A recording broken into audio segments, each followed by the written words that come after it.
ভাই,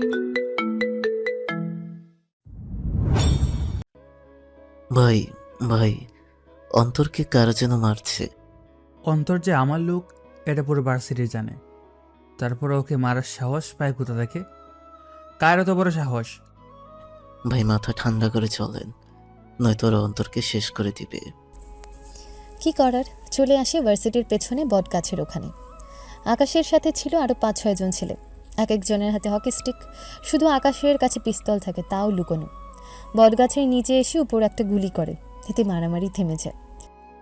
এই তোরা কারা? আগে তো কখনো তোদের এই ভার্সিটিতে দেখিনি। তুই কে আগে সেটা বল।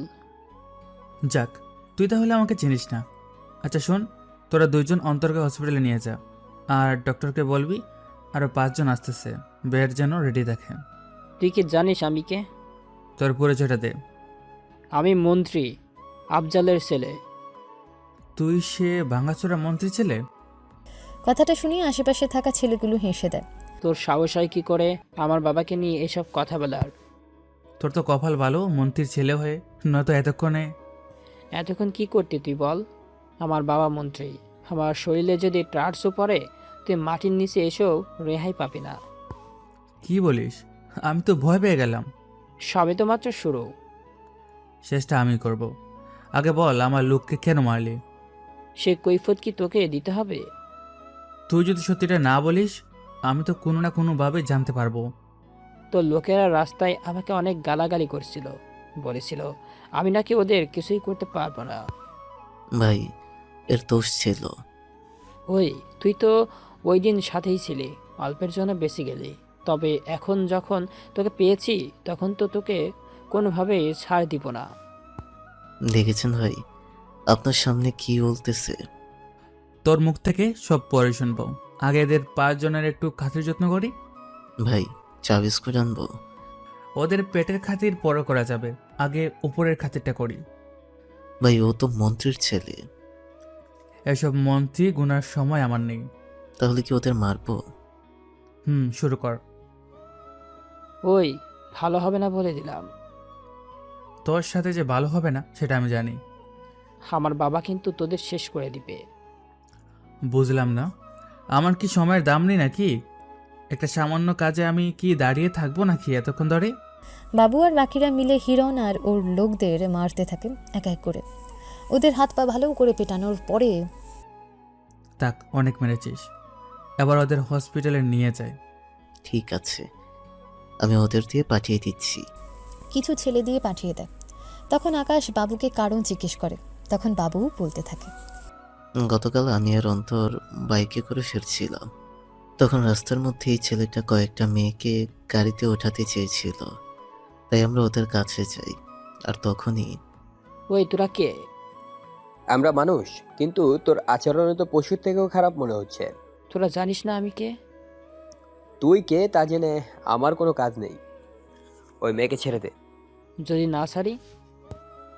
তাহলে তোর মুখে থোবড়া পাল্টে দিব। হিরণ অন্তরকে মারতে আসে, তখন বাবু বাধা দেয়। এক প্রকার ওরা হিরণকে কিছু থাপ্পড়ও দেয়। এতে হিরণ রেগে ওখান থেকে চলে যায়। তারপর তোরা তো ভালো কাজ করেছিস। কিন্তু ও যদি মন্ত্রীর ছেলে হয় সত্যি সত্যি, তাহলে তো আমাদের জন্যই অনেক বড় বিপদ ডেকে নিয়ে আসবে। তুই কি ওদের ভয় পাচ্ছিস? মন্ত্রীর ছেলে তো, সেজন্য পাচ্ছি। আমি তো আছি। এখন চল, প্রিন্সিপাল স্যার কেন জানি ডেকেছে আমাকে, তাই কথা বলে আসি। আচ্ছা ভাই, চলেন। কিছুক্ষণ পরে প্রিন্সিপাল স্যারের রুমে আসে, এসে কথা বলতে থাকে। আচ্ছা আকাশ, তুমি যে সারাক্ষণ মারামারি করো, এতে তো ভার্সিটির পরিবেশ নষ্ট হচ্ছে। কথাটা কি আমাকে বলছেন?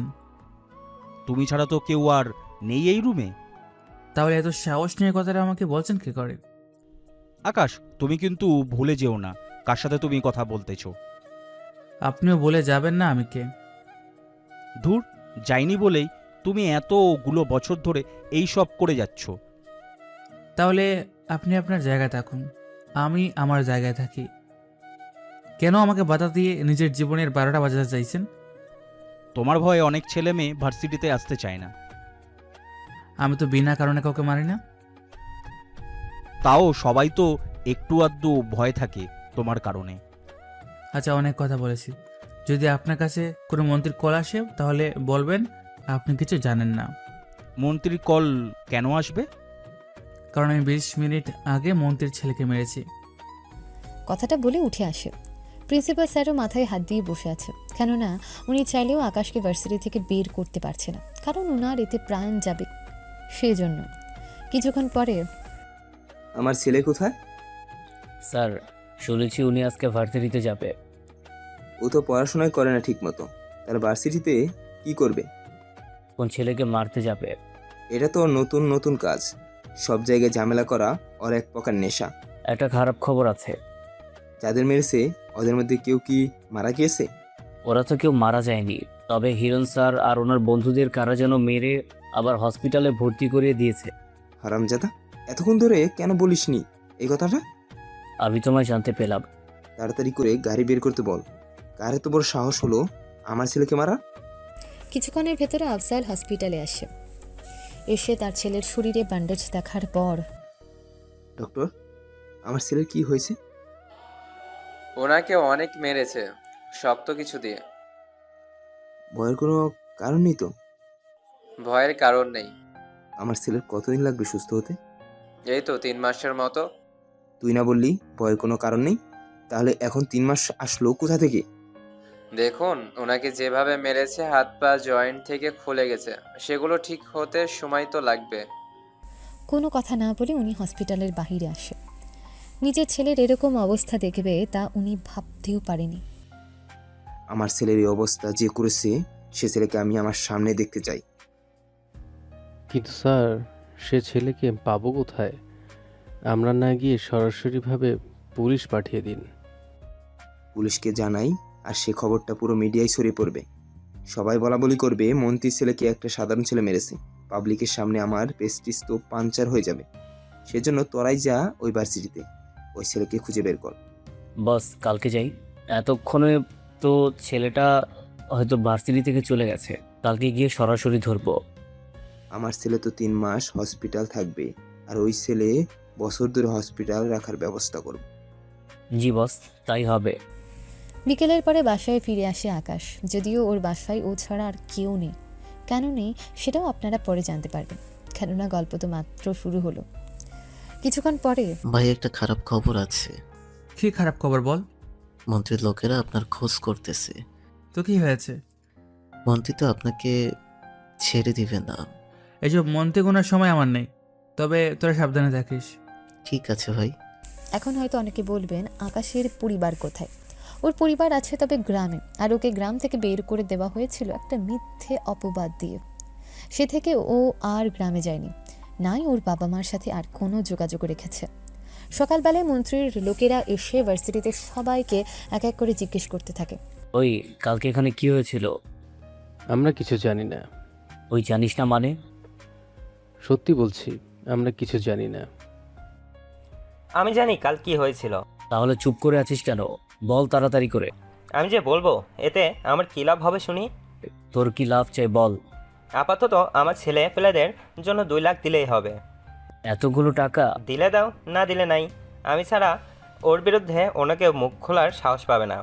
বেশি বাড়াবাড়ি করলে তোকেও এখানে মেরে দিয়ে যাব, বুঝতে পারলি? আমাকে মারলে মন্ত্রীর ছেলেকে যে মেরেছে তার খবর তোমরা কখনো পাবে না। মন্ত্রীর লোকেরা বাধ্য হয়ে টাকা দিয়ে দেয়। টাকা আশিক ওর লোকদের দিয়ে দেয়। ওর নাম আকাশ। ভার্সিটির 70% ছেলে মেয়ে থেকে শুরু করে সবাই ওকে ভয় পায়। তুই কি ভয় পাস না? আমিও পাই। আমার মতো ছোটোখাটো গ্যাং যারা চালায় তারাও ভয় পায়, কিন্তু আমাদের দল ছোট হওয়ার কারণে কিছু করতে পারছি না। ওর কোনো ছবি আছে? এটা ওর ছবি? লোকটার পেছনে থাকা একটা বড় ব্যানারের দিকে ওদের ইশারা করে, যেখানে আকাশের ছবি ছিল। তুই শিওর তো এটাই ওই ছেলে? 100% শিওর। ওর জন্য ভার্সিটিতে আমরা কোনো কিছু করতে পারি না, প্রতিটা কাজে ও বাধা দেয় আমাদের। তাহলে তোরা ওকে মেরে কেন ফেলছিস না? ওদের যে মারবো সেটা তো সম্ভব হচ্ছে না, কেননা ওদের ভয়ে আমরা ওর ধারে কাছে ও যেতে পারি না। এখন তোরা যে আমাদের ওর নাম বলে দিলি, ও যদি জানতে পারে তখন তো তোদেরই মেরে ফেলবে। সে সময় কি ওরা পাবে বলুন? তার আগে তো আপনারা ওর খেলা শেষ করে দিবেন। এটা ঠিক বলেছিস। তা ওকে পাবো কোথায়? কিছুক্ষণ পরে একটা টমটম নিয়ে দেখবেন আসতেছে। ওই তোরা তৈরি থাক। 30 মিনিট পরে একটা বাইক নিয়ে ভার্সিটিতে আসে। যারাই দেখে তারাই ওকে সালাম দিতে থাকে। বাইক রেখে ভেতরে আসে, তখনই মন্ত্রীর লোকেরা সামনে এসে দাঁড়ায়। ওই চলো যাবে তোর সাথে। তোরা নিশ্চয়ই মন্ত্রীর লোক। তুই দেখি 1 সেকেন্ডই বুঝে গেলি। না বোঝার তো কিছু নেই। এই ভার্সিটিতে আমার মুখের উপরে কথা বলবে এতটা সাহস করা হয়নি। ও তা যা বলেছিস, এখন চল আমাদের সাথে। আমি কেন তোদের সাথে যাব? মন্ত্রীমশাই তোকে ডেকেছে। প্রয়োজন যখন ওনার, তখন ওনাকে এখানে আসতে বল। তোর সাহস তো কম না, তুই মন্ত্রীমশাইকে এখানে আসতে বলেছিস রেগে? কথাটা শেষ করে ততক্ষণ একটা ঘুষি লোকটাকে মারে। এতে দাঁত ভেঙে মুখ দিয়ে রক্ত পড়তে থাকে। বাকিরা তা দেখে কয়েকটা পা পিছনে ফেলে। একটা কথা কি তোদের কানে যায় না? তোদের মন্ত্রীকে এখানে আসতে বল। যদিও এখানে আসতে ভয় পায়, তাহলে ওকে বল আমি ওর অফিসে যাচ্ছি। লোকগুলো এরকম পরিস্থিতি দেখে ভয় পায়, তাই কথা না বাড়িয়ে আকাশই মন্ত্রীর অফিসের দিকে যেতে থাকে। রাস্তার মধ্যে ট্রাফিক সিগন্যাল, সেজন্য ওখানেই দাঁড়ায়। তখন সামনেই দেখতে পায় একটা মেয়ে কয়েকটা ছেলেকে রাস্তার মধ্যে ইচ্ছে মতন পিটাতে থাকে, যা দেখে আকাশের অনেক ভালো লাগলো। তবে মেয়েটাকে দেখে আকাশ তো ফিদা হয়ে যায়, সেজন্য কয়েকটা ছবি উঠিয়ে নেয় মেয়েটার। এই মেয়েটা কি গল্পের নায়িকা নাকি অন্য কেউ, তার সামনে জানতে পারবেন। 20 মিনিট পরে মন্ত্রীর অফিসে আসে। বস, আপনার সাথে একটা ছেলে দেখা করতে এসেছে।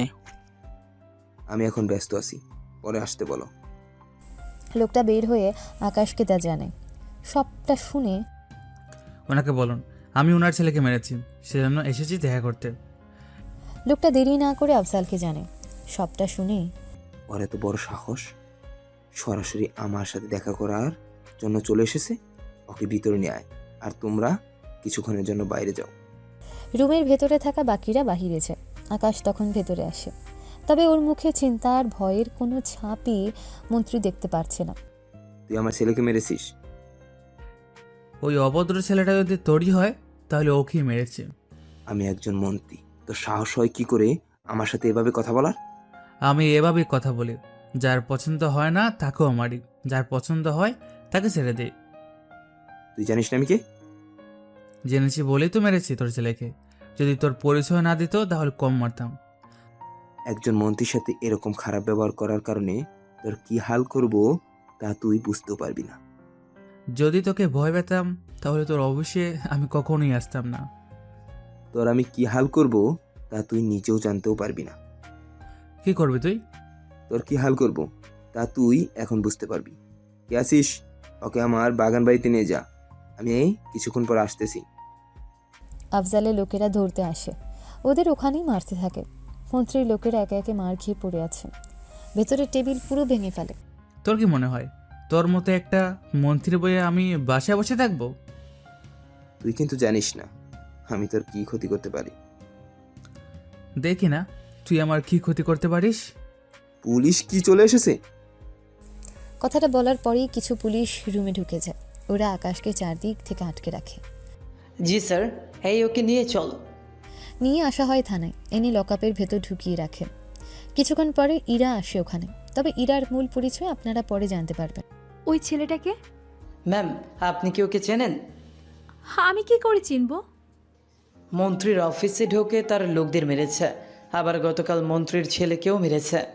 মন্ত্রী তো বলেছে ওকে ইচ্ছে মতো মারতে, ওকে মারার জন্য লাঠি তৈরি করতেছি। যাই করো না কেন সাবধানে করবে, তাছাড়া ওর নামে মামলা না হওয়া পর্যন্ত ওকে মারলে তোমারই ক্ষতি হবে। বুঝতে পেরেছি। ইরা ওখান থেকে চলে যায়। ওইদিকে বাবু আকাশের গ্রেফতার হওয়ার ব্যাপারটা জেনে যায়। তখন আশিক বাবুর কাছে আসে। কিরে, তোর ভাই তো এখনো জেলে বলেই হাসতে থাকে। বাবু তাও চুপ করে আছে। কিরে, চুপ করে আছিস কেন? বেশিক্ষণ ওরা ভাইকে আটকে রাখতে পারবে না। তুই কি জানিস না মন্ত্রী নিজে প্রেস করছে? সেখানে তোর ভাই কি হবে তাও নিজেও জানে না। দাঁড়া, তোর হাসি আমি বের করতেছি। ফোন করে আবিরকে কল দেয়। আবির যখন শুনতে পায় কথাটা, 10 মিনিটের ভেতরে ভাইকে আমি ছাড়িয়ে আনবো। ঠিক আছে ভাই। তুই কাকে কল দিয়েছিস? যাকেই কল দিই না কেন, কিছুক্ষণ পরে ভাই যখন ফিরে আসবে তখন বুঝতে পারবি। ওইদিকে আবির লোকজন নিয়ে বেরিয়ে পড়ে থানায়। আবিরকে দেখে, আরে আবির ভাই, আপনি এখানে কেন? থানায় কাকে এনেছিস তোরা? কই ভাই, আমরা তো কাউকে আনিনি। যদি না এনে থাকিস তাহলে কি শুধু শুধু আমার কাছে কল এসেছে? হতে পারে কেউ আপনাকে ভুল তথ্য দিয়েছে। আমাকে দেখে কি তোর গাধা মনে হয়? আজকে যাদের নিয়ে আসা হয়েছে তাদের কোথায় রেখেছিস? আপনি চলুন, আমি আপনাকে দেখাচ্ছি। অফিসার আরও 2 জনের সাথে আকাশকেও দেখায়। আকাশকে দেখে লকআপে গুলি করে তালা ভেঙে ভেতরে এসে আকাশের পা ধরে রাখে। ভাই বিশ্বাস করুন, আমি আগে জানতাম না আপনাকে এরা ধরে এনেছে। বাবু কল না করলে তো জানতেই পারতাম না আমি কোনোভাবে। কি হয়েছে, আপনি কি ওনাকে চেনেন? আবির কিছু বলতে যাবে, আকাশ থামিয়ে দেয়। আমার লেট হয়ে যাচ্ছে, তুই এদিকটা সামলে চলে যা। ঠিক আছে ভাই, আপনি যান। ওই শালা সাইডে সর তাড়াতাড়ি। অফিসার সাইডে চলে যায়। আকাশ বের হয়ে যায়। আবির অফিসারকে বলে, ভাইকে এখানে ধরে আনার কারণ কি? মন্ত্রীর অফিসে গিয়ে ওনাকে মেরেছে, সাথে মন্ত্রীর ছেলেকেও। দাঁড়া, মন্ত্রীকে এখানে আসতে বলি। 15 মিনিটে মন্ত্রী চলে আসে। এসে আবিরের সামনে ভয়েই দাঁড়াতে পারছে না। যতই মানুষ শক্তিশালী হোক না কেন, মৃত্যুর ভয় সবার মধ্যেই থাকে। ভাই, আপনি আমাকে কল দিলেন, কতটা সৌভাগ্য আমার, আপনাকে সরাসরি দেখতে পারবো। আগে এটা বল, আকাশকে কেন পুলিশ ধরেছে? ওই তোরা বাইকে বলিসনি? জি স্যার, সবই বলেছি আমি।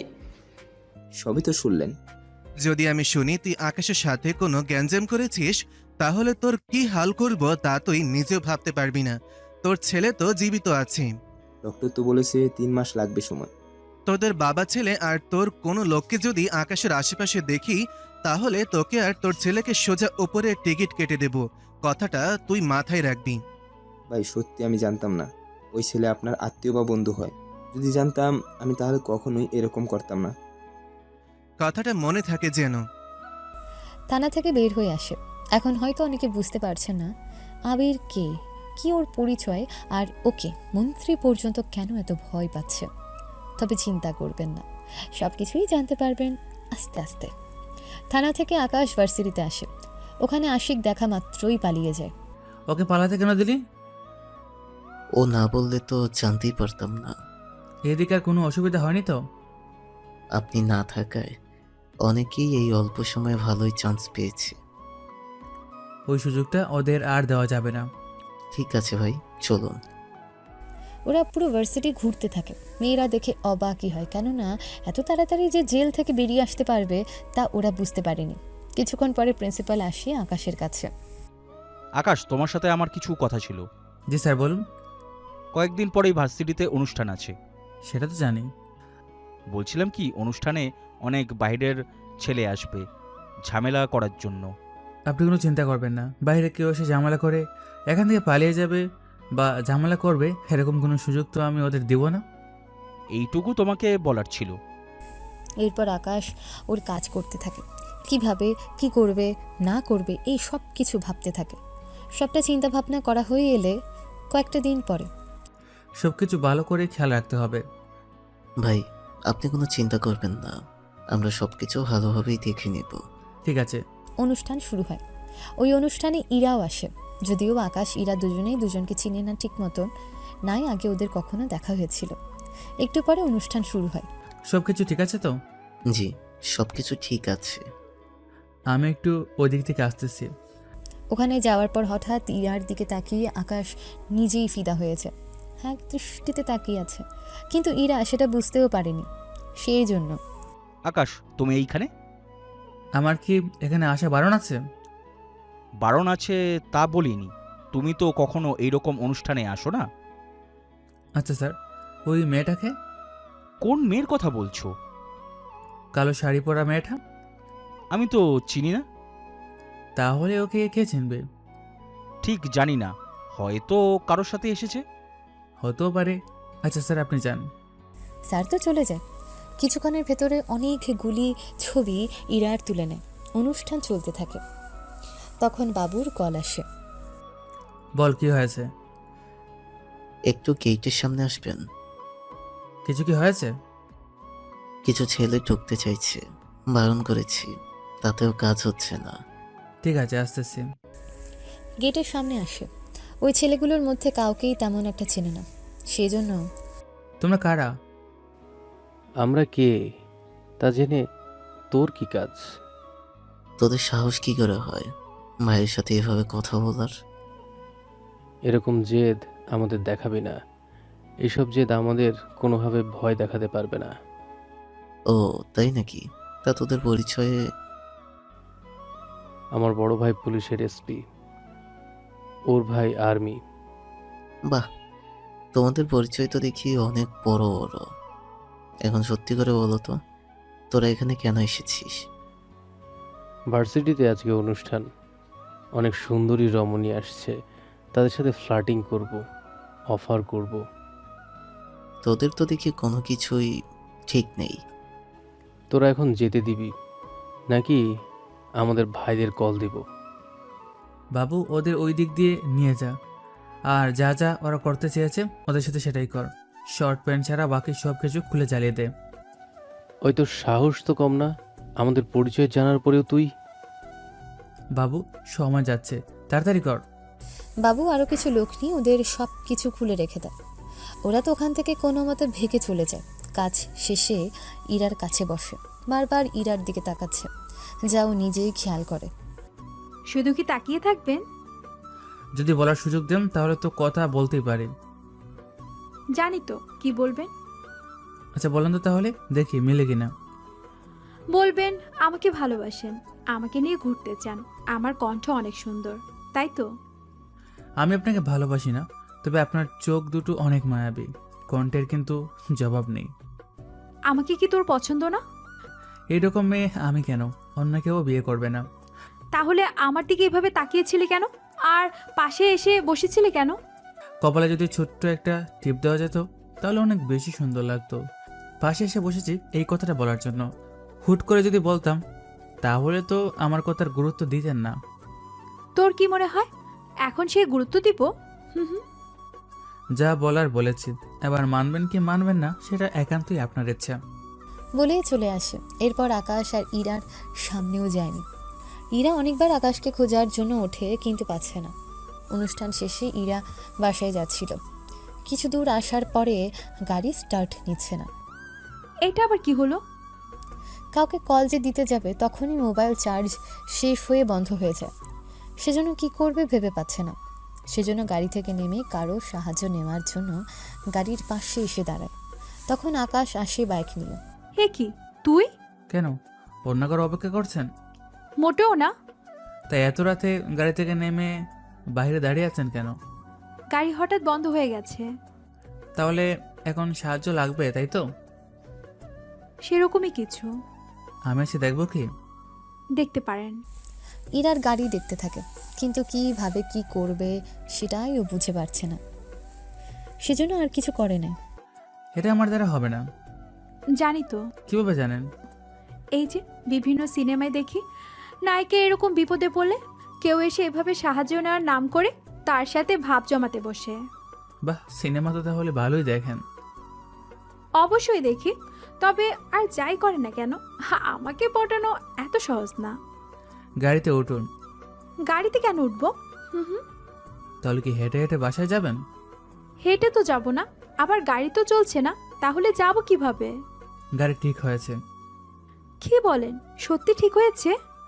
জি ঠিক হয়েছে। আজ থেকে এই বাংলা সিনেমা কম দেখবেন। আর হ্যাঁ, কপালে অবশ্যই ছোট্ট একটা কালো টিপ পরবেন, দেখতে সুন্দর লাগবে অনেক বেশি। বলেই চলে যায়। ইরা গাড়ি চালিয়ে ওর বাসায় ফিরে আসে। যখন আয়নার সামনে দাঁড়ায় তখন কপালে ছোট্ট একটা টিপ দেয়। সত্যি তো, কপালে টিপ দিলে তো আমাকে সত্যি অনেক সুন্দর দেখায়, কিন্তু এই কথাটা আমাকে এতগুলো বছর ধরে কেউ বলেনি কেন? এগুলো ভাবতে থাকে। ওইদিকে আকাশ ওর বাসায় এসে ঘুমিয়ে পড়ে। তখনই ওর মোবাইলটা কল আসে। মোবাইল নাম্বার দেখে আকাশের হাত কাঁপতে শুরু করে, কেননা নাম্বারটা ছিল ওর বাবার। তাই কল রিসিভ করে। আসসালামু আলাইকুম বাবা। ওয়ালাইকুম আসসালাম। 10 বছর পরে তুমি আমাকে কল দিয়েছো, আমার তো বিশ্বাসই হচ্ছে না। তোকে কল দিয়েছি যে কারণে। হ্যাঁ বাবা বলো। তোর ছোট বোনের বিয়ে, আর ও চেয়েছে তুই যেন ওর বিয়েতে থাকিস, সেজন্যই তোকে কল দেওয়া। আমার ছোট্ট বোনটার বিয়ে? আমি অবশ্যই আসবো। 15 দিন পরে আসলেও হবে, বিয়ে এখনো 20 দিন বাকি আছে। আমি অবশ্যই আসবো বাবা, আমার ছোট বোনের বিয়ে বলে কথা। কল কেটে দেয়। আকাশের তো আনন্দের কোনো সীমা নেই, কেননা 10 বছর পরেও নিজের বাড়িতে যেতে পারবে। পরের দিন ভার্সিটিতে তোদের একটা কথা বলার জন্য ডেকেছি। জি ভাই বলেন। আগে আবির আসুক, তারপর বলতেছি। কিছু সময় ভেতরে আবির চলে আসে। ভাই, এত জরুরি তলব? আমার ছোট বোনের বিয়ে। আপনার পরিবার আছে, আমাদের তো আগে বলেননি। তোমাদের বলেছিলাম না আমার একটা অতীত আছে? সেটা তো আগে বলেছিলেন, কিন্তু এরপর তো আর কিছুই বলেন নাই। সে অতিথি আমার পরিবার আছে, আর আমি 12 দিন পরই গ্রামে যাব। তোরাও আমার সাথে যাবে। ভাই, আমাদের যাওয়াটা ঠিক হবে না। তোরা আসলে সমস্যা কি? দেখেন ভাই, একে তো আপনার বাবা অনেক রাগী, আপনাকে বিয়েতে ডেকেছেন, সেজন্য আপনি একা যান। এখন যদি আমরাও আসি তাহলে আপনাকে অনেক কথা শোনাবে। আরে যদি বলি তখন সেটা দেখা যাবে। তাছাড়া ভাই, সবাই যদি চলে যায় এই গ্যাংকে কে সামলাবে? আমরা চলে গেলে আসিফ তো সুযোগ বুঝে ঝামেলা শুরু করে দেবে। কিন্তু আমি একা কিভাবে কাটাবো এতগুলো দিন? এটা অবশ্য ভালো হবে, তাহলে বাবা জিজ্ঞেস করলে বরপক্ষ বলে চালিয়ে দেওয়া যাবে। সত্যি ভাই, আপনার মাথায় অনেক বুদ্ধি। আচ্ছা, নির্বাচনের কি খবর? কয়েকটা দিন পরেই। তুই কিন্তু আগের মতো দাঁড়াবি। ভাই আপনি থাকতে আমি কেন? দেখ, অন্তর তো এখন হসপিটালে, ওর পক্ষে দাঁড়ানো সম্ভব না, সেজন্য তুই দাঁড়াবি। তারপরেও ভাই, একটু একটু হয়তো করেই। কি বলদ নাকি? ভাই যেখানে তোকে দাঁড়াতে বলেছি সেখানে তুই কিনা ভয় পাচ্ছিস? তাহলে ভাই আপনি দাঁড়ান। আবির বর্তমানে যে কাজে যে দিক সামলাচ্ছে, ওকে সেদিকে থাকা ভালো। ভাই, আপনি কিন্তু একদম ঠিক বলেছেন। কিন্তু অন্তর যদি পরে আমার উপরে। আরে আমি তো আছি। তাছাড়া অন্তর কি আমার মুখের উপরে কথা বলবে নাকি? তা বলবে না জানি। আচ্ছা আবির, তোকে একটা কাজ দেই। জি ভাই বলেন, কি কাজ? এই ছবিতে থাকা মেয়েটির সব তথ্য আমার লাগবে। তথ্য বের করে কি মেরে ফেলবো? ও তোদের বাবি হবে। কি বলেন ভাই? আপনি তাহলে এত বছর পরে কাউকে খুঁজে পেয়েছেন? হ্যাঁ, তাহলে যে যার কাজে লেগে পড়। ঠিক আছে ভাই। ওই দিন সন্ধ্যের সময় ইরার বাসায় ওর বান্ধবী ঈশিতা আসে। ঈশিতা, তুই হঠাৎ আমার বাসায়? আমি কি আসতে পারি না? অবশ্যই পারিস, কিন্তু তুই তো আগের মতো এখন আর আসিস না। এসেছি আঙ্কেল আন্টির কাছে। বাবা মার সাথে তোর কি কাজ? বিয়ের ব্যাপারে কথা বলতে এসেছি। আমার কোনো ভাই নেই যে তুই তাকে বিয়ে করবি। তাহলে কি তুই আমার বিয়ের কথা? দাঁড়া, তোর একদিন কি আমার যতদিন লাগে। আরে আমি কি করলাম? তোর সাহস তো কম না, তুই আমার বিয়ের কথা বলার জন্য আমার বাড়িতে এসেছিস? আরে গাধি, আমার ভাইয়ের বিয়ে ঠিক হয়েছে, সেই জন্য আমাকে কয়েকটা দিন পরে গ্রামে যেতে হবে। সেই জন্য এসেছে আঙ্কেল আন্টিকে বলতে, যেন তোকে আমার সাথে আসতে দেয়। ও এই কথা, তা আগে বলবি না? বলার সুযোগ তুই দিলি কোথায়? আচ্ছা যা, তাহলে বাবা মার সাথে কথা বল। ঈশিতা ইরার বাবা মার সাথে কথা বলে রাজি করায়, তারপর চলে আসে। ওইদিকে পরের দিন ভার্সিটি নির্বাচনের প্রচারণা শুরু হয়, আর 10 দিন পরেই ভোট। আর সেই ভোটের কাজ শেষ করেই আকাশ গ্রামে যাবে। আজকে থেকে প্রচারণা শুরু কর। ওই আশিক কিন্তু অনেক বাড়াবাড়ি করতেছে। ওর ব্যবস্থা ভোটের পরে নিব। ওর সাথে এখন কোনো ঝামেলা করা যাবে না। ও তো এসে ঝামেলা করবে। ও জানে কখনো জিতবে না, তাও ঝামেলা করবে। তবে করুক, দেখি কতটুকু কি করতে পারে। ঠিক আছে ভাই। তবে একটা কথা কিন্তু মাথায় রাখবে, একা একা কোথাও যাবিও না।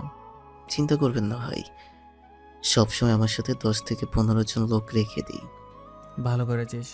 আমি যাওয়ার সময় অন্তরের সাথে দেখা করে যাব। ভাই চলেন, আমিও যাব। আজকে মার্কা দেবে, তোর এখানে থাকতে হবে। আমি বরং যাই। বের হয়ে হসপিটালে আসে অন্তরের সাথে দেখা করতে। ভাই আপনি এসেছেন? এখন শরীরের কি অবস্থা বলো? পুরোপুরি ঠিক হতে 1 মাসের মতো সময় লাগবে, তার উপর নির্বাচন। এবার কিভাবে কি হবে? চিন্তা নেই, আমি এবার বাবুকে দাঁড় করে দিয়েছি।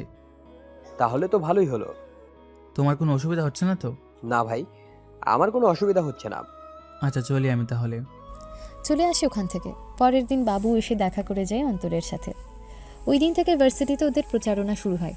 দেখতে দেখতে 5 দিন শেষ। আমরা তো হেরে যাব। আমরা জিতলাম কখন বলেন তো? ওই আকাশের জন্য কিছুই করতে পারছি না। কি করব? ওই শালা মন্ত্রীকে পর্যন্ত ভয় পায় না, সেখানে আমরা তো থাক আর নাই বলি। তা আমরা আনুমানিক কত ভোট পেতে পারি? এই তো ভাই, 1000 তো পাবই। তাহলে ওরা কত ভোট পাবে? ওরা তো 7 থেকে 8,000 পাবে। এই 1,000 ভোটে জিতবো কীভাবে? তার উপর আরও অনেকে দাঁড়িয়েছে। ভাই আমরা যে হারবো এটা তো নিশ্চিত, কিন্তু বাবুকে কিভাবে হারানো যায় সেটা তো আমাদের ভাবতে হবে। ওকে কিভাবে হারাবো বল? ওর সামনে আছে আকাশ, ওই শালা তো কাউকে ভয় পায় না। কিন্তু বস এখন তাহলে কি করবেন? কি করব জানি না, তবে একটা কাজ করলে কেমন হয়? কি কাজ বস? আকাশের চোখে বাবুকে খারাপ বানিয়ে দেয়, তাহলেই তো হয়। সেটা কিভাবে সম্ভব হবে? ওই সব তোরা আমার উপরে ছেড়ে দে। কি করার, ওরা নিজেদের মতো করে প্ল্যান করতে থাকে। 2 দিন পরে বাবু বটগাছের নিচে আসে। তখন এ কি, তুই এখানে কেন? এসেছি তোর ভালোর জন্য। আমার ভালো কবে থেকে তুই দেখলি? দেখ, যদিও তোরা আমাকে দেখতে পারিস না, তাও আমি চাই না তোর কোনো ক্ষতি হোক। যা বলে স্পষ্ট করে বল। আকাশ তোর সাথে গেম খেলতেছে। কিরকম গেম? তোকে ভোটে জিতিয়ে ও তোকে দিয়ে পুরো ভার্সিটি রাজত্ব করাবে। সেখানে দোষের কি আছে? উনি ছাড়া তো আমাকে কেউ ভোটও দিবে না। আরে তুমি বুঝতেছো না, যদি নির্বাচনে পাশ করে ওর কথা মতো কেন চলবে বলো তো? আমি এত বছর ধরে ওর আর কথা মতো চলে এসেছি, আর সামনেও চলবো। আকাশের পালিত কুত্তা তোরা। ওই শালা, একদম বাজে কথা বলবি না, নয়তো তোকে এখানেই মেরে ফেলবো, বলে দিলাম। তুই কি ভেবেছিস তোর এই হুমকি শুনে আমি ভয় পাবো? ভাগ্য ভালো এখানে হয়নি, যদি থাকতো তোর কি যে হাল করতো তা তুই নিজেও জানিস না। ও থাকলে তো তোর সাথে দেখা করতে আসতাম না। তাহলে তোর কথা শেষ হয়ে থাকলে এখন আসতে পারিস। ভেবে দেখ, যত টাকা চাইবি পাবি, শুধু তুই নিজের নামটা সরিয়ে নে। মোটেও না, ভাই যা বলছে তাই করবো। তা উনি যদি তোকে মরে যাওয়ার জন্য বলে তাহলে কি তাই করবি? দরকার হলে তাই করাবো। দেখ, আমি তোকে ভালোর ভালো বলছি, আমার পথ থেকে সরে দাঁড়া, নয়তো এর পরিণাম মোটেও ভালো হবে না। তুই কি ভয় দেখাচ্ছিস নাকি সরাসরি ট্রেড দিচ্ছিস? তোর কাছে যা মনে হয়, তবে এখন থেকে সাবধান থাকিস, বলা তো যায় না কখন কি হয়ে যায়। আসিফ চলে যায়। বাবু পুরো ব্যাপারটা আকাশকে জানে। তোকে না বলেছি একা একা কোথাও যাবি না? তো আমাকে বললো কি দরকারি কথা আছে, তারপরে এইসব বললো। আচ্ছা নির্বাচন যাক, তারপর আমি ওর একটা ব্যবস্থা করব। পরের দিন বাবুকে নিয়ে আকাশ বের হয় ভোটের জন্য। সব ক্লাসে বলতে থাকে। তখন ভাই আপনি কোনো চিন্তা করবেন না, আপনি নিজেই যখন বাবু ভাইকে দাঁড় করিয়েছেন তখন আমরা ওনাকেই ভোট দেব। আমরা আপনাকে বিশ্বাস করি, সেই জন্যই আমরা অন্তত এটা জানি আপনি আর যাই করেন না কেন আমাদের খারাপটা চাইবেন না। ভাইয়া আপনি যেভাবে পাশে দাঁড়ান সেই হিসেবে আপনার কথা সবাই শুনতে বাধ্য ভাইয়া। তাহলে আমরাই জিতবো, এটা ধরে নিতে পারি তো? অবশ্যই ভাইয়া, আপনি আমাদের জন্য অনেক কিছু করেছেন। আপনার জন্য ভার্সিটিতে কেউ কোনো মেয়েকে ইপটিজিং করার সাহস পায় না। আমরা এটাও আশা করি আপনি আমাদের পাশেই থাকবেন, ভার্সিটিতে কোনো ইফটিজার থাকবে না। এখন সুন্দরভাবে আমরা চলাফেরা করতে পারছি, তাও নির্ভয়ে। আমরা চাই আপনার লোকই আবার ক্ষমতায় আসুক। এরপর পুরো রুমের সবাই একসাথে স্লোগান দিতে থাকে। তারপর বাকি কাজও শেষ হয়। ওইদিকে ইরাকে আবারও ভার্সিটিতে দেখে আকাশ পুরোপুরি অবাক হয়, তবে কথা বলার মতন সময়ই পায়নি। ঈশিতা, উনি কে? উনি বলতে কার কথা বলছিস? যার গলায় ফুলের মালা ছিল? উনি তো আকাশ ভাই, কয়েকটা দিন পরেই তো নির্বাচন, সেই জন্য নির্বাচনের প্রচারণা করছে। উনি কি নির্বাচনে দাঁড়িয়েছে? উনি কেন দাঁড়াবে? ওনার পাশে সাদা রঙের একটা পাঞ্জাবি পরা ছেলে ছিল, ও দাঁড়িয়েছে। তাহলে মালা ওর গলায় না থেকে ওনার গলায় কেন? দেখ, আকাশ ভাই এই ভার্সিটি পুরোটা নিয়ন্ত্রণ করে, ওনার কথাই এখানে শেষ কথা। উনি যাকে দাঁড় করায় সেই বিজয়ী হয়। ছেলেটা কেমন বলতো? আকাশ ভাই তো অনেক ভালো, ওনার জন্য মেয়েরা নিরাপদে চলাচল করতে পারছে, ভার্সিটিতে কোনো মারামারিও হয় না। তা তুই এইসব কেন জানতে চেয়েছিস বলতো? আরে এমনিতে, তাছাড়া ভার্সিটির কোনো ছেলে এতটা ভালো হতে পারে তা জানা ছিল না।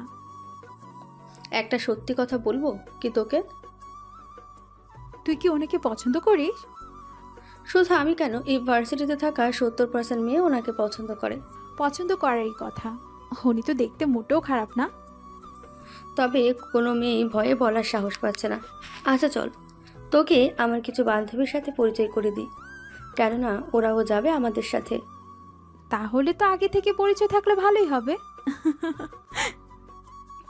চল। ওর বান্ধবীদের কাছে আসে, তারপর এক এক করে পরিচয় করিয়ে দেয়। ও রিমি, ও সিমি, আর ও হিমি। তোদের সাথে পরিচয় করে দিই, ও আমার একমাত্র বেস্ট ফ্রেন্ড ইরা। এরপর ওরা নিজেদের মধ্যে কথা বলতে থাকে। নির্বাচনী ওরা নিজেরাই অনেক খুশি ওদের সাথে কথা বলার পর। বাহ, সব মেয়েই দেখি ওই ছেলের অনেক বড় ফ্যান, অথচ আমি কি না কি ভেবেছিলাম। কি ভাবছো এত? তেমন কিছুই না। চলো ক্যান্টিনে যাই। আর ভয় পেও না, ভার্সিটিতে কোনো ছেলেই কাউকে ইপটিজিং তো দূরের কথা, র্যাগিং করার সাহস পাবে না। এরপর ওরা ক্যান্টিনে যায় খাবার খেতে আর আড্ডা দেওয়ার জন্য।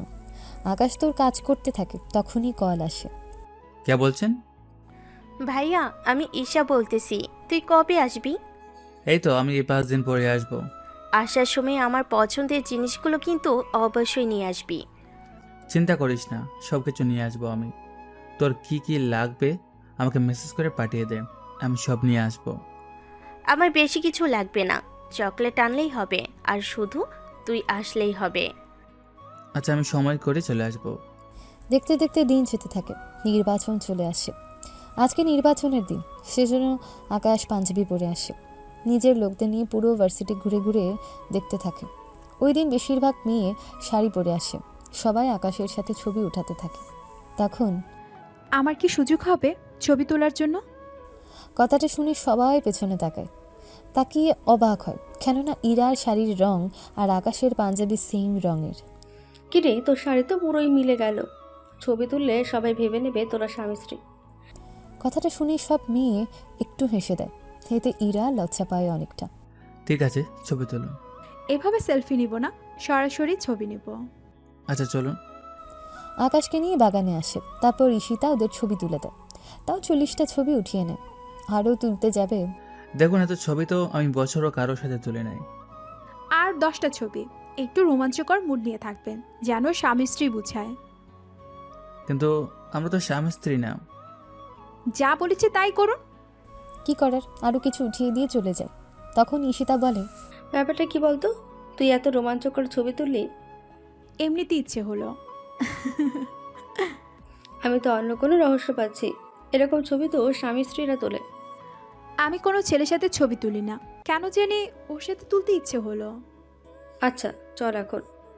বিকেলে ভোটের কাজ শেষ হয়। এরপর ফলাফল দেয়, সেখানে বাবু বিজয়ী হয়।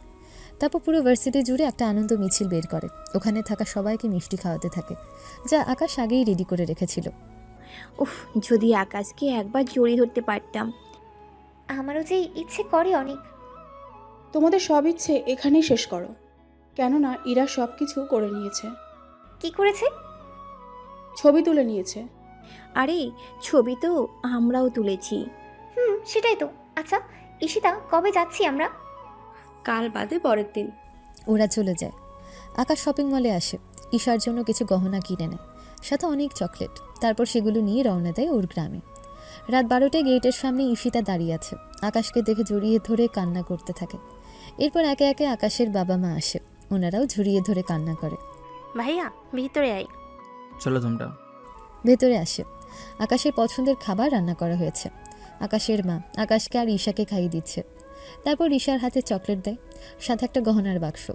ওয়াও, এটা কি আমার জন্য ভাইয়া? হ্যাঁ, এটা তোর জন্য। আর তোর বিয়ে আমি অনেক ধুমধামভাবে দেব। বাবাও তো সেম কথা বলছিল। অনেক রাত হয়েছে, এবার শুয়ে পড়। পরের দিন সকালবেলায় ডেকোরেশনের লোকের সাথে কথা বলে, কিভাবে কি করতে হবে সব কিছু বুঝিয়ে দেয় এক এক করে। দেখুন, যেভাবে বলেছেন সেভাবে করা যাবে, কিন্তু খরচ বেশি পড়বে। কত কি খরচ পড়বে বলুন? দেখুন, এভাবে সাজালে 50, আর খাবারের কাজ আপনাদের। তাহলে কাল থেকে চলে আসবেন। কিন্তু তুমি ওনার কি হও? আমি ওনার বড় ছেলে। তোমাকে এখন চিনতে পেরেছি আমি। আচ্ছা, তুমি কোনো চিন্তা করো না, কাল থেকে সাজানো শুরু করব। সবকিছু ম্যানেজ করে বিয়ের সব কিছু কিনে নিয়ে আসে। একে একে সব বাড়িতে এনে। এত বাজার কেন? বিয়ে বাড়ি দাওয়াত, বাজার তো হবে। সে না হয় বুঝলাম, কিন্তু কিন্তু কি? এত টাকা তুই কোথায় পেয়েছিস? আমি এতগুলো বছরে অনেক টাকা জমিয়েছি, তাছাড়া এইসব নিয়ে চিন্তা করো না। তোমাকে একটা কথা বলার ছিল। কি কথা বল। আমার কিছু বন্ধু যদি বিয়েতে আসে, তোমাদের কোনো অসুবিধা হবে না তো? ওরা আসলে তো ভালোই হয়। আচ্ছা, আমি ওদের তাহলে আসতে বলি। একে একে বাকি সব দিক সামলাতে থাকে, সাথে বাবুকে কল দিয়ে বলে দেয় ও যেন চলে আসে। তুই কোনো চিন্তা করিস না, আমি সময় মতো চলে আসবো। এদিকে খবর তো জানেন, এবার চলুন ঈশিতার থেকে ঘুরে আসি। তোরা এত লেট কেন করলি? কই লেট হলো? সেটাই তো, এখনো বিয়ের 4 দিন বাকি আছে। এখন চল, বাকিটা ওখানেও আলোচনা করা যাবে। ওরা 5 জন রওনা দেয়, সাথে ওদের বাড়িতে চলে আসে। তারপর ঈশিতা ওর বাবা মার সাথে ওর পরিচয় করিয়ে দেয়। কিছুক্ষণ পরে, ভাই তোর সাথে আমার কিছু কথা আছে। কি কথা বল? বলছিলাম কি ভাইয়া, তোর কি কোনো গার্লফ্রেন্ড আছে? তুই তো ভালোই পাকনা হয়ে গিয়েছিস। আসলে আমার একটা ননদ আছে, তাহলে ওর সাথে তোর সেটিং করানোর কথা ভাবছিলাম। দেখ, অতিরিক্ত পাকনামো করতে হবে না, বুঝতে পারলি? আমি তো তোর ভালোর জন্যই বলছিলাম। পরের দিন বাবু আসে, সাথে আরও 2টা ছেলেকে নিয়ে ওদের পরিচয় করিয়ে দেয়। বাবু, এখানে আমার পরিচয় যেন কেউ না জানে।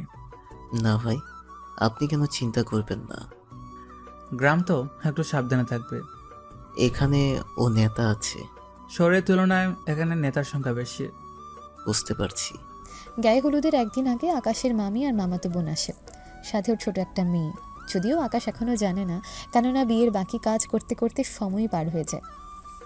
গায়ে হলুদের দিন দুপুরবেলায় যখন সবাই খেতে বসে, তখন ওরা কারা? ওদের তো চিনলাম না। মামি, ও আকাশ ভাইয়া, আর এনারা 3 জন ওনার বন্ধু হয়। তুই এতগুলো বছর পরে কেন আসলি? ছোট বোনের বিয়ে বলে কথা। আমার মেয়ের জীবনটা তো নষ্ট করে দিলি। আপনার মেয়ে তো এমনিতেই নষ্ট, ওকে আর কি নষ্ট করবো বলে? তোর সাহস তো দেখি অনেক বেড়েছে। মা, কি হয়েছে? কার সাথে কথা বলছো? 10 বছর আগে যে তোর সর্বনাশ করে পালিয়ে গিয়েছিল, সেই এসেছে। কথাটা শুনে সাথীর বুঝতে বাকি রইল না কার কথা বলেছে। সেজন্য দৌড়ে আসে আকাশকে দেখার জন্য। 10 বছর পরে আবারও সেই চিরচেনা মুখটা দেখতে পাবে, তা ভাবেনি। তুই এত বছর পরে?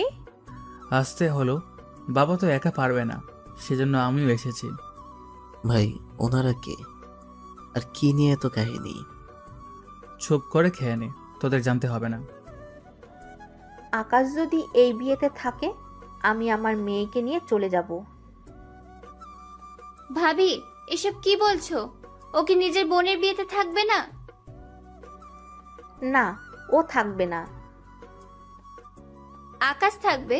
যদি তোমাদের কোনো অসুবিধা থাকে, তোমরা চলে যেতে পারো। এত বড় অপমান! আমি আজকেই চলে যাব। মা, যা হওয়ার হয়ে গেছে, এইসব নিয়ে এখন মন খারাপ করো না তো। তুই কি এখানে থাকবি? হ্যাঁ মা, ঈশার মনে দুঃখ দিতে চাই না। ঠিক আছে, ঈশার কথা ভেবে থেকে গেলাম। বিকেলে আকাশ বাবু আর বাকিদের নিয়ে কাজ করছিল, তখন কিছু ছেলে আসে ওখানে। বাবু, দেখতো ওরা কেন এসেছে, কি চায়? বাবু এসে ওদের সাথে কথা বলে, তারপর আকাশকে ডেকে নিয়ে আসে। ওরা বাড়ির পাশে একটা খালি জায়গায় এসে দাঁড়ায়। বলো, ঝামেলা কেন করছো? ঝামেলা কই করলাম, আমাদের চা পানি খাওয়ার টাকা দিয়ে দাও, আমরা চলে যাই। ওই, তোরা জানিস কার সামনে দাঁড়িয়ে? বাবু চুপ থাকো। আচ্ছা, তোমাদের কত করে দিতে হবে? আমরা 6 জন এসেছি তো, 6000 টাকা দিলেই হবে। তোমাকে প্রতিটা বিয়ের থেকে এই টাকাগুলো উঠাও? হ্যাঁ, এখান থেকে কিছু টাকা বড় ভাইকে দেই। ও আচ্ছা, বুঝতে পেরেছি। বাবু, ওদের টাকা দিয়ে দে। কি বলছেন ভাই? কোনো ঝামেলা চাই না, সেজন্য দিয়ে দেওয়াটাই ভালো মনে করি। তুই ঝামেলা চাস না মানে? তোর কি মনে হয় তুই আমাদের সাথে ঝামেলা করে পেরিয়ে উঠবি? দেখো বাবুরা, তোমরা এখন অনেক ছোট, সেজন্য আমার সাথে এরকম ভাবে কথা বলে নিজেদের বিপদ ডেকে এনো না। লাগবে না তোদের টাকা, কাল সকালে জামাইয়ের গাড়ি এই দিকে ঢুকবে, কি করে তা আমরা দেখে নিব। তোরা তো আসলে অনেক বেয়াদব। ওই চল তোরা, কালকে দেখবো বরের গাড়ি কিভাবে ঢুকে। ওরা যেতে চাইবে আকাশের ইশারায় ওরা দুজনেই ওদের 6 জনকে গুলি করে মেরে ফেলে। মেরে ফেলা কি ঠিক হয়েছে? ওদের কথাবার্তায় বোঝা যায় ওরা এরকম আরও অনেক কিছু করেছে। তাছাড়া কাল আমি কোনো রিস্ক নিতে চাই না। এবার এতে লুকাবো কোথায়? ওইদিকে খাল আছে, খালে বাসিয়ে দিয়ে আসি। ওদের 2 জনকে আসতে বলি, তাহলে কাজটা সহজ হয়ে যাবে। বাকি 2 জন আসে। 3 জন 3টাকে নিয়ে হাঁটা ধরে। একজন পাহারা দেয়, এভাবে 6টাকে খালি ভাসিয়ে দেয়। এখন অনেকে বলবে সামান্য এটুকুর জন্য মেরে ফেলার কি দরকার, কিন্তু যখন সত্যি সত্যি এরা টাকার জন্য জামাইয়ের গাড়ি ভাঙচুর করবে তখন বিয়ে ভেঙে যাওয়ার সম্ভাবনা বেশি থাকে। এখন কি করব? কিছু কি হয়েছে তা কাউকে বলার দরকার নেই। ঠিক আছে ভাই। রাতে এদিকের কাজ শেষ। সকালবেলায় কয়েকজন লোক আসে বিয়ে বাড়িতে। আপনাদের তো চিনলাম না। আচ্ছা, রাতে তোদের বাড়িতে কেউ কি এসেছিল? তার মানে ওই ছেলেগুলো এরই লোক ছিল? চুপ করে আছিস কেন? কেউ তো আসেনি। কি বলিস? ওদের আমি পাঠিয়েছি, ওরা তাও আসেনি? রাত থেকে ওদের মোবাইল বন্ধ। কোনো কিছু কি বলবেন? কিছু টাকা দে পোলাপানের খরচের জন্য। 2000 দিলে হবে তো? হয়ে যাবে। টাকা দেওয়ার একটু পরে আকাশের বাবা আসে। তারপর ওনাকে কিছু একটা বুঝিয়ে দেয়। ঈশাও আসে। তুই কেন আসতে গেলি? আজকে তো আমি চলে যাব, তোর সাথে আর তো দেখা হবে না। আরে কান্না করে না বোন আমার, আমি যখনই গ্রামে আসবো তোর সাথে অবশ্যই দেখা করব। এখন যা রুমে। দুপুরের বরের গাড়ি থেকে একে একে ঈশিতা, ইরা, সিমি, হিমি, রিমি ওরা 5 জন নামে। গেইটে এসে আকাশ আর বাবুকে দেখে ওরা তো অবাক হয়। ভাইয়া আপনি এখানে কেন? সত্যি ভাইয়া, আপনাকে এখানে দেখতে পারবো সত্যি আমরা ভাবতে পারিনি। ভাইয়া আপনার সাথে কিন্তু অনেক গল্প করব। কিন্তু আপনি এখানে কেন? কি হয়েছে? গেটে এত ভিড় কেন? এভাবে ওদের 5 জনের চোখ যায় আকাশের উপরে। দেখেই তো। আরে আপনি এখানে? আমার ছোট বোনের বিয়ে, আমি থাকবো না তো কে থাকবে? কি বলেন, আপনার ছোট বোনও আছে? আরে বেয়াই, আমি আপনার একমাত্র বেয়ান। ঈশা তাহলে আপনার কথা বলেছিল? কি বলেছিল? এই তো ওর একটা ননদ আছে, এইটুকু বলেছে। ঈশিতের কথা বলছে, আমার কথা কি বলেনি? তোকে চিনলে তো তোর কথা বলবে। এটা অবশ্য ঠিক কথা। আচ্ছা এখন ভেতরে কি আসবো? জি অবশ্যই আছেন। অনেক সুন্দর করে সাজিয়েছেন তো। বেয়াই যেমন ওনার কাজও তেমন। সত্যি ভাইয়া, এখানে আপনাকে দেখবো ভাবতে পারিনি। আমরা তো ভাবতেছি এখানে আজকে থেকেই যাব। ওই ওনার সাথে একদম লাইন মারার চেষ্টা করবি না। যদি কেউ লাইন মারে সেটা ইরা। শুধু ইরার জন্য কেন? সেটা পরে জানতে পারবেন। আপাতত এখন ভিতরে চলেন। ভেতরে এসে যে যার মতো করে আকাশের সাথে কথা বলতে থাকে। ইরা তো এখানেও আকাশের সাথে অনেক ছবি উঠিয়ে নেয়। বিয়ে বাড়িতে অনেকে মনে করেছে আকাশ আর ইরা স্বামী স্ত্রী। অনেকে তো এটা নিয়ে বলাবলি করতে থাকে। বিয়ে পড়ানো শেষ, এবার খাওয়া দাওয়ার পালা। ওরা 5 জন একই টেবিলে বসে। আর ওদের আবদার হলো আকাশ যেন ওদের যা যা লাগে তা যেন এনে দেয়। ভাইয়া বিয়ে বাড়ি বলে কথা, আপনাকে এত খাটাচ্ছি, প্লিজ ভার্সিটিতে এসে এটার প্রতিশোধ নিয়ে বসবেন না। আরে তো ভয় পাও কেন? আমি এখন শুধুমাত্র একজন সাধারণ লোক। এখানে তোমরা ফান করবে স্বাভাবিক। আজকে যখন সুযোগ পেয়েছি তখন সেটা হাতছাড়া করা যাবে না। তাহলে সবার হাত ধুয়ে দিন। কি করার, হাত ধুয়ে দেয়। তারপর ওরা 4 জন খাওয়া শুরু করে, কিন্তু ইরা এখনো খাচ্ছে না। খাবার তো মজা হয়েছে, তাহলে তুই খাচ্ছিস না কেন? আমাকে খাইয়ে দিন। তুই কি পাগল? এতগুলো মানুষের সামনে তোকে খাইয়ে দিবে? এমনিতে 80% লোকই ভেবে নিয়েছে আমরা স্বামী স্ত্রী, তাহলে সমস্যা কোথায়? তাই বলে ওনার হাতেই খাবি? কি হলো, খাইয়ে দিন।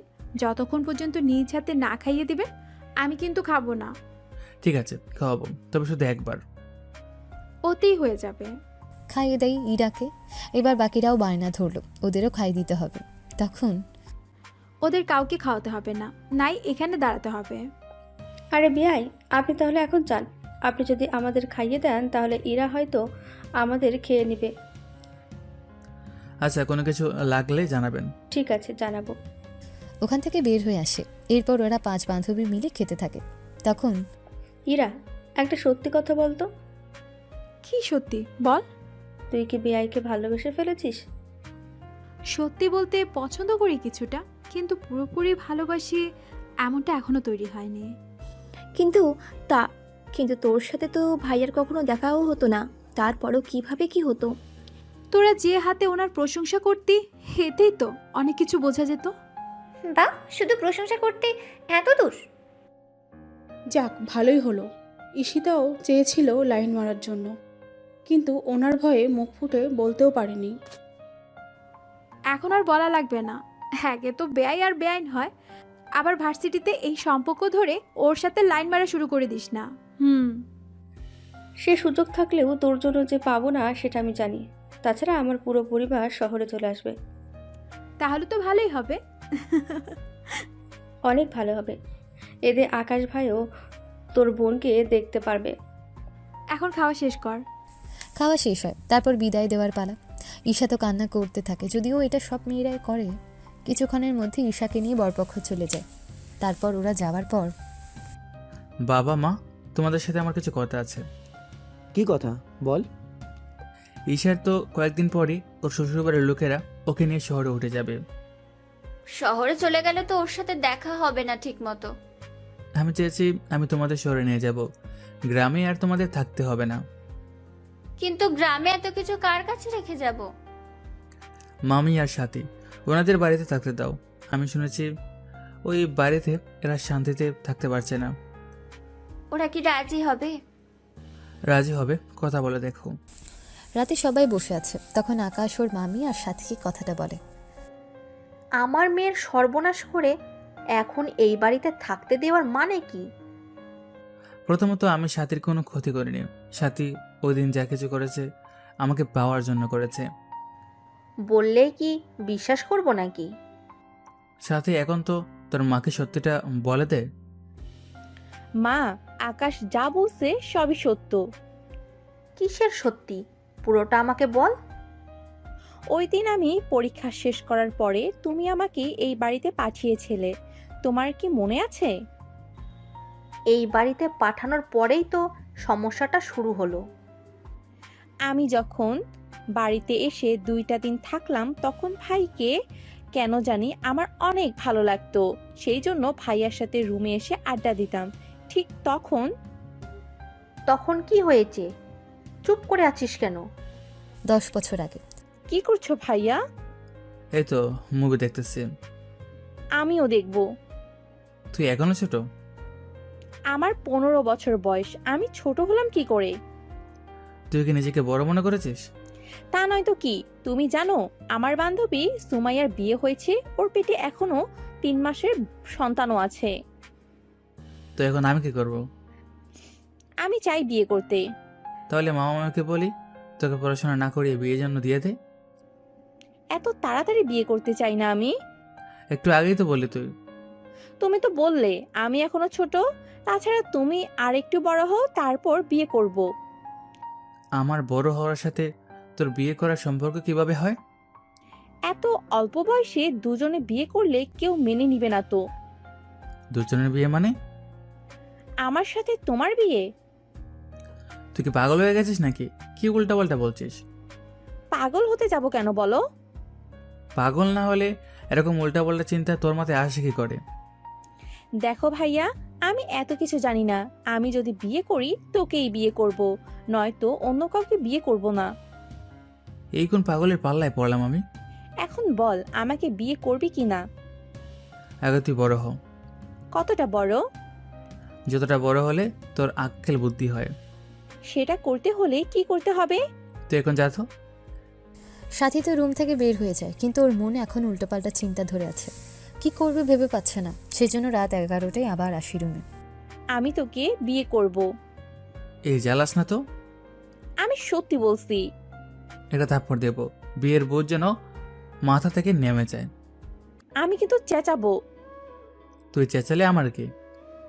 আমি তাহলে চেঁচালাম। সাথী চেঁচাতে থাকে, আকাশও বসে টিভি দেখতে থাকে। এইদিকে আকাশের বাবা মা আকাশের রুমে আসে, এসে দরজায় কড়া নাড়ে। আকাশ দরজা খোলো। সাথী এভাবে চেঁচাচ্ছে কেন? সেটাও ওকে জিজ্ঞেস করে নিও। দরজা খুলে দেয়। সাথী তোর ফুফু আর ফুফাকে ধরে কান্না করতে থাকে। কি হয়েছে? ও এভাবে কান্না করছে কেন? ওই তুই চুপ করে আছিস কেন? ওর মাথায় বিয়ে করার বুঝ চেপেছে। কি বলিস? ও আবার কাকে বিয়ে করতে চায়? কাকে আবার? বাকি কথা বলার সুযোগ দিল না। তখনই সাথী বলে ওঠে, ফুপু, ভাইয়া আমাকে একা পেয়ে আমাকে কিস করতে চেয়েছিল, আমার বুকেও হাত দিতে চেয়েছিল। আকাশ, কি শুনছি আমি এগুলো? বিশ্বাস করো, ওসব মিথ্যা বলছে। ফুপু সাথে এটাও বলেছে আমি যদি ওকে এইসব করতে দেই তাহলে ও আমাকে বিয়ে করবে। ও মা, কি মিথ্যাবাদী মেয়ে রে বাবা। মা, তোমার বাবার বাড়ির লোকজন তো দেখি ডাহা মিথ্যা কথা বলে। একদম চুপ, তুই কোনো কথাই বলবি না। তোমার ভাই আর ভাবিকে কাল আসতে বলো, ওদের দুজনের বিয়ে দেব। মা বিশ্বাস করো, আমি সব কিছু করে নিই। তোর কোনো কথা শুনতে চাই না। সাথী, আমার সাথে চল। সাথে যাওয়ার সময় একটা ভেঙচি কেটে চলে যায়। সকালবেলায় বলছি না ভাইয়া তোকে আমি বিয়ে করব, একটু পরে বাবা মা আসবে আর আমাদের বিয়ে দিবে। ওহ কি মজা। তোকে তো আমি কখনোই বিশ্বাস বাবা মা আসলেই বুঝতে পারবি। কিছুক্ষণ পরে সাথীর বাবা মা আসে, কিন্তু আকাশকে কোথাও খুঁজে পাওয়া যাচ্ছে না। অনেক খোঁজাখুঁজির পরেও ওকে পাওয়া যাচ্ছে না। তখন ঈশা একটা কাগজ এনে ওর মায়ের হাতে দেয়। কিসের কাগজ এটা? আগে পড়ে দেখো। চিঠিতে লেখা ছিল আকাশ যে সাথীকে বিয়ে করবে না, সেজন্য আকাশ বাড়ি ছেড়ে চলে যাচ্ছে। এই কথাটা শুনে তোমার ছেলে পুরো বদনাম করে চলে গেল। ভাবি, ওরা ছোট মানুষ, বুঝতে পারেনি। যা হয়েছে ভুলে যান। আকাশ এই বাড়িতে না ফিরুক, কিন্তু আমি ওকে কোনো দিন ক্ষমা করব না। এই বলে সাথীর বাবা মা ওকে নিয়ে চলে যায়। আকাশের বাবা মাও আকাশের কোনো খোঁজ নেয়নি, কেননা যতবার কল দিয়েছে ততবারই নাম্বার বন্ধ দেখাচ্ছে। সেজন্য ঈশাকে ওনারা এখন মানুষ করতে থাকে। এখানে 10 বছর আগের কাহিনী। চলো বর্তমানে ফিরে আসি। বর্তমান। তোকে তো আমি কখনো বিয়ে করব না। এখন বুঝতে পারলেন তো কি হয়েছিল তখন? তার মানে তখন সাথী ইচ্ছে করে? কিন্তু তুই আমাদের কেন সত্যিটা বললি না? তোমরা তো উঠে পড়ে লেগেছিলে ওর সাথে আমার বিয়ে দেওয়ার জন্য। তোমাদের বলে কোনো লাভ হতো না, সেজন্য আর বলিনি। আমাকে ক্ষমা করে দে, সত্যি আমরা বুঝতে পারিনি। তখন তোর বয়স কম ছিল, সেজন্য এরকম ভুল তোর দ্বারা হবে, এটা স্বাভাবিক ব্যাপার। সাথী, তুই আমাকে পরে তো সত্যি কথাটা বলতে পারতি। আমি তো ভয়ে আর বলতে পারিনি। সত্যি আমি অনেক লজ্জিত। আচ্ছা যাই হোক, এতগুলো বছরের অবসান ঘটল। আমি 3 দিন থেকে তারপর ঢাকা যাব, বাড়িটা ঠিক করে তারপর তোমাদের নিয়ে যাব। কিন্তু ঈশা কবে ফিরবে ঢাকায়? সমস্যা নেই, ঈশার ননদ আমার ভার্সিটিতে পড়ে, ওর সাথে কথা বলে জানতে পারবো। ঠিক আছে। পরের দিন ঈশিতাদের বাসায় যায়। ওখানে সবাই যে যার মতো খেতে থাকে। আকাশও সবার সাথে খেতে যাবে। তখন ইরা এসে বাধা দেয়। আমি কি না খেয়ে থাকবো নাকি? আমি কি বলেছি না খেয়ে থাকতে হবে? এখানে চুপ করে বসো, আমি খাবার নিয়ে আসতেছি। একা একা খেতে কেমন লাগবে? আমিও তো একসাথে খাবো, সাথে আমার বান্ধবীরাও। কি করার, ওরা 5 জন আর আকাশ একাই। একটা রুমের মধ্যে ওরা খেতে বসে। ইরা আকাশকে খাইয়ে দিতে থাকে, কিন্তু বাকিরা থাকায় অনেক লজ্জা পাচ্ছে। সেজন্য আয়, তোরা 4 জন রুমের বাইরে গিয়ে খা।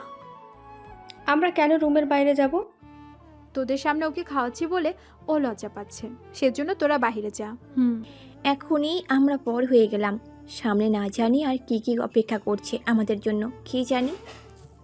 চল তোরা, ওদের একটু একা সুযোগ করে দিই। আমার বেয়াই কই, একটু আমি খাইয়ে দেব, সেই সুযোগটাও আমার হলো না। আয়, তোরা কি যাবে এখান থেকে? ওরা চলে যায়। ইরা খাইয়ে দিতে থাকে। খাওয়ানো শেষ হলে, পেট ভরেছে নাকি আরো খাবার আনবো? আমাকে এভাবে খাইয়ে দেওয়ার কারণ কি শুনি? নিজেই বুঝে নাও। এরই মধ্যে ঈশা চলে আসে ওই রুমে। এসেই ওদের দেখে। ভাইয়া কি করছিস? কই কি করলাম? আমি তোকে বাহিরে খুঁজতেছি আর তুই এখানে? এনিকে? আরে আমাকে ভুলে গেলে? রাতে এত গল্প করলাম তোমার সাথে, সব কিছু ভুলে গেলে? সরি আপু, ভাইয়া চল, বাবা মা তোকে ডাকছে। আচ্ছা চলি আমি। এরপর ঈশিতার বাবা মার সাথে কথা বলে জানতে পারে ওনারা 5 দিন পরেই ঢাকায় উঠে যাবে। ওইদিকের পরিস্থিতি শেষ করে আকাশও চলে আসে ওর বাড়িতে। 2 দিন ওখানে থাকার পর রওনা দেয়। তবে আকাশের সাথে ওই 5 জনও ছিল। ওরা ট্রেনে করে ফিরছিল তখন। বেয়াই, আমাদের তো তাহলে দেখা হবে না ঠিক মতো। ভার্সিটি ছাড়া দেখা কম হবে। শুনেছি আপনার বাবা মাকেও শহরে নিয়ে আসবেন। এখন তো এসেও থাকবে না গ্রামে, সেজন্য আমিও ওনাদের নিয়ে আসবো। একা একা ওনাদের দেখাশোনা কে করবে বলুন? শহরে আসলে আমি না হয় ওনাদের দেখাশোনা করব। আপনি কেন আমার বাবা মাকে দেখাশোনা করবেন? এই হাতারাম দেখে কিচ্ছুই বোঝে না তোর। তুই এসব কি বলছিস? ঠিকই তো বলেছি, এত বড় হয়েছে এখনো কোনো কিছুই বোঝে না ঠিক মতো। বেয়াই, ওর কথা কিছু মনে করবেন না। সাহস থাকলে আমাকে গুম করে দেখা। আকাশ তো বেচারা বুঝতে পারছে না ইরা ওকে নিয়ে এরকম কেন করছে। কয়েকটা ঘন্টা পরে ওরা শহরে আসে, তারপর যে যার বাসায় চলে যায় গাড়ি নিয়ে। বাসায় আসার পর আচ্ছা শোনো, বাবা মাকে নিয়ে আসতে হবে, সেজন্য বাড়িটা ঠিক করতে হবে। বাড়ি তো ঠিকই আছে, শুধু আপনি ফার্নিচার কিনে নিলেই হবে। এর বাইরে আমার মতে অন্য কিছু আর লাগবে না। তারপর আর কি, ফার্নিচার কিনতে যায়, ওখানে যা যা লাগবে সব কিছু নিয়ে আসে, তারপর পুরো বাড়িটা সাজিয়ে নেয়। এখানে 3 দিন কেটে যায়। ওইদিকে ঈশিতা, ঈশিতা, কি হয়েছে বল? আকাশ ভার্সিটিতে আসে না কেন? আরে ওর বাবা মা তো গ্রাম থেকে ফিরে আসবে, সেজন্য হয়তো বাসা ঠিক করছে। তাহলে তো ওকে সাহায্য করা দরকার। তুই কেন সাহায্য করতে যাবি? যা, যদি উল্টাপাল্টা ফার্নিচার কিনে আনে, সেগুলো যদি আমার পছন্দ না হয়? তুই দেখি আমাকে পাগল করে ছাড়বি। আচ্ছা, আমি নাম্বার নিয়ে তোকে পাঠাচ্ছি, তারপর তো যা ইচ্ছে তাই কর। আচ্ছা, তাড়াতাড়ি পাঠা তাহলে। নাম্বার নিয়ে আকাশকে কল দেয়। কল রিসিভ করে, কোথায় তুমি? আমি তো বাসায়, তা আপনি কে? আমি ইরা। চিনতে পারোনি কণ্ঠ শুনেও? এখন চিনলাম, তো বলুন কেন কল দিয়েছেন? তোমার বাসার ঠিকানা দাও আমাকে। আমার বাসার ঠিকানা দিয়ে আপনি কি করবেন? আমার কাছে কিছু বোম আছে, সেগুলো ফাটানোর জন্য ঠিকঠাক জায়গা খুঁজে পাচ্ছি না, তাই ভাবলাম তোমার বাসায় সেগুলো ফাটিয়ে দেখব কতটা কি হয়। ইরার এমন কথায় ভাবাচাকা খেয়ে যাওয়ার মতনই অবস্থা। ঠিকানা দেওয়ার পরে ইরা 20 মিনিটে চলে আসে। বাড়িটা মোটামুটি ঠিক আছে। ভেতরে এসে ফার্নিচার দেখতে পায়, যেগুলো পছন্দ হয়নি সেগুলো সরিয়ে নেয়। তারপর আকাশের রুমে আসে। আমার সাথে চলো। কোথায় যাব? মরতে যাব, যাবি? আচ্ছা চলুন। যেখান থেকে ফার্নিচারগুলো এনেছে সে দোকানে যায়, আরও কিছু ফার্নিচার কিনে আনে। তারপর সেগুলো রুমে সাজিয়ে নেয় নিজের মতো করে। এগুলো যাওয়ার সময় নিয়ে যাবেন। সে হিসেব করে বিল ওদের কাছে দিয়ে দেয়। এখন সব কিছু ঠিক আছে, তবে একটা কথা, এই রুমে ছেলে তো দূরের কথা, কোনো মেয়ে মানুষও আনা যাবে না। আরে আমি কেন মেয়ে মানুষ আনতে যাব? শুধু আমার ছোট ভাইরা আসে। আসলে বেডরুমে কাউকে আনা যাবে না। ওখানে আনলে সমস্যা কি? বিয়ের পরে আমি যখন ওই রুমে থাকবো, তখন আমার জামা, বিভিন্ন জিনিস এইদিক সেদিক থাকবে। সেগুলো যদি তোমার বন্ধুরা দেখে, তাহলে তো আমারই লজ্জায় পড়তে হবে। তাছাড়া তোমার বাবা মা আসবে, ওনারা কি বলবে যখন তোমার বন্ধুদের এভাবে বাসায় আনবে? সেটা না হয় বুঝলাম, কিন্তু তুমি এই বাড়িতে কেন আসবে? তোমাকে আমি এমনিতেই হাদারাম বলি নাকি? রেগে ইরা বের হয়েছে। আকাশ এখনো বুঝতে পারছে না ঠিক কি হচ্ছে ওর সাথে। 2 দিন পরে আকাশের বাবা মা আসে ওর বাসায়। বাহ, বাড়িটা তো অনেক সুন্দর আছে। সব দেখে নতুন ফার্নিচার। তোমরা আসবে সেজন্য নতুন করে সব কিনেছি, তোমরা ওই রুমে থাকবে। বাবা মা রেস্ট নিয়ে নেয়। তারপর সন্ধ্যার পরে আকাশের মা রান্না করতে থাকে। পরের দিন, ভাই এবার কিন্তু আশিকের একটা ব্যবস্থা করতেই হবে। সত্যি আশিক অনেক ঝামেলা করেছে ভোটের সময়, সেজন্য ওকে একটা শিক্ষা দিতে হবে। একটা কাজ কর, ওকে কোথাও পেলে উঠিয়ে নেবে, তবে সাবধান কেউ যেন না দেখে। ও তো একা থাকে না। তাহলে তো বাড়ি থেকে তুলে আনবে, কেননা ওর সাথে কেউ যদি দেখে তাহলে পুরো ভার্সিটি একটা বদনাম হয়ে যাবে। বুঝতে পেরেছি আমি, আপনি কোনো টেনশন করবেন না, আমি আজকেই ওকে উঠিয়ে নিব।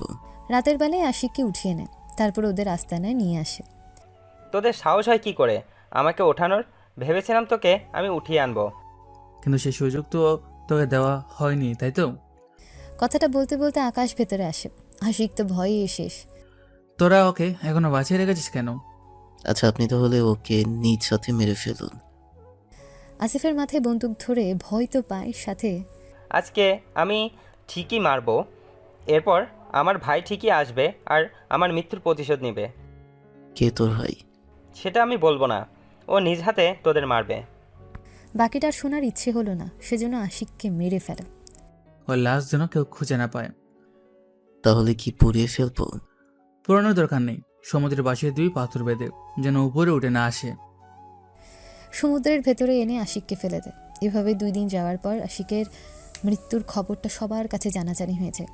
ভাই, আপনার ভাইকে কারা যেন মেরে ফেলেছে। যেই ওকে মেরেছে আমি জানি। এবার আমি ওর কি অবস্থা করব যা ও নিজেও বুঝতে পারবে না। কিভাবে কি করবেন? ওদের সাথে আমি এমনভাবে মিশে যাব, তারপরে ওদের বুকে আমি ছুরি চালাবো। তাহলে কি আপনি আজকে রওনা দিবেন? হ্যাঁ, আমার যাওয়ার ব্যবস্থা করো। এরা তো ব্যবস্থা করতে থাকে। ওইদিকে ভার্সিটিতেও এই নিয়ে বলাবলি করতে থাকে, আশিকের কি হয়েছে, ওকে কেন দেখতে পারছে না, এই নিয়ে প্রশ্ন করে সবাই, যারা ওর লোক ছিল। দেখুন, আশিক কোথায় সেটা আমরা জানি না। তাছাড়া ভাই একটা বিয়েতে গিয়েছিল, সেখানে আমরাও গিয়েছিলাম। 3 দিন হলো আমরা এসেছি। সেজন্য আশিকের সাথে কে কি করলো তা আমরা জানি না। কিন্তু বেশিরভাগ ছেলেই তো বলতেছে কাজটা আপনারা করেছেন ক্ষমতার লোভে। দেখুন, এই ভার্সিটিতে 70% ছেলেমেয়ে আমাদের পক্ষে, বাকি 30% 3 গ্রুপ মিলিয়ে চালায়। তাহলে আমার তো কোনো দরকার নেই 30%-এর জন্য ঝামেলা করার। তাহলে কি আপনি বলতে চাইছেন বাকি যে 3 গ্রুপ ছিল তাদের মধ্যে বাকি 2 গ্রুপের কেউ একজন মেরেছে? আমিও সেটাই মনে করি।